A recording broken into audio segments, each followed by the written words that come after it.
Hey, welcome to part 3 of the Wild STEM SAT videos. Today we're going to be starting a new different SAT test. Don't worry, we'll still get back to SAT test number 4, but I just want to start doing the beginning section of SAT test number 5. So, starting off with question number 1. The graph of a system of linear equations and non-linear equations is shown below. What is the solution to the system? So, when you have two graphs on a graph, when you have two lines on a graph, the solution is where they meet. So basically, what is this point?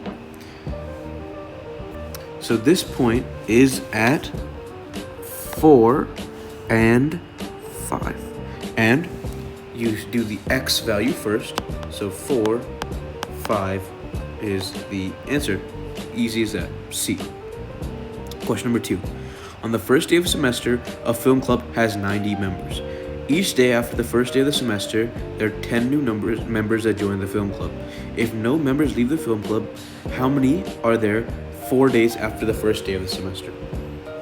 So we have 90 is what we start out with, and it's 10 people join for X amount of days, and this gives you the answer.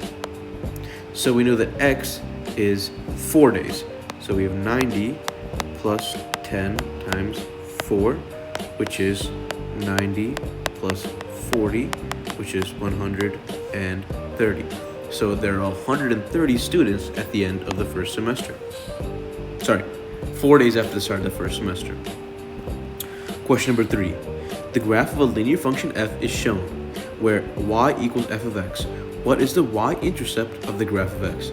So the y-intercept is this point right here where the line literally intercepts the y. So this is the y-axis. So it's intercepting at this point right here. Sorry, that line made it really hard to see. But the thing about the y-intercept is that the x value has to be 0 for it to be on the line. And all these answer choices have 0 in the x value, so that doesn't really help us. But we know that it meets at point 8. And the y should be 8. Here, y is not 8. Here, y is not 8. Here, y has an 8, but this is a negative 8, and we know this is positive 8.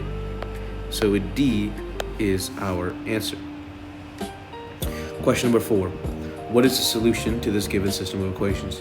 So similar to the first question we talked about right here, we need a point where they're equal. And that means that they should have the same answer. So one way you solve this is you set them up on top of each other. We have s plus 7r.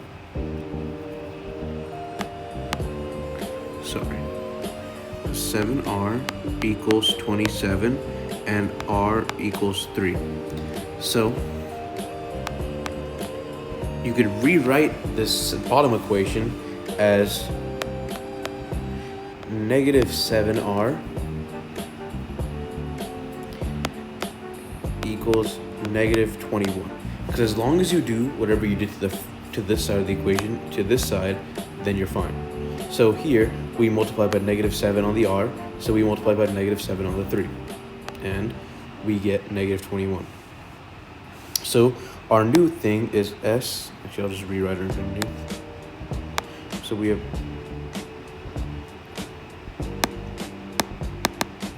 that doesn't want to. So we have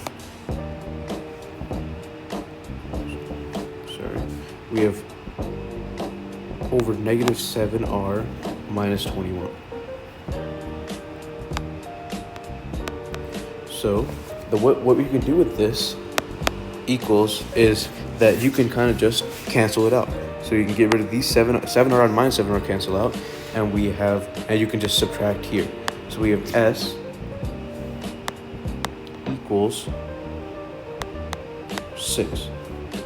So we know that s equals 6, and s is the second value.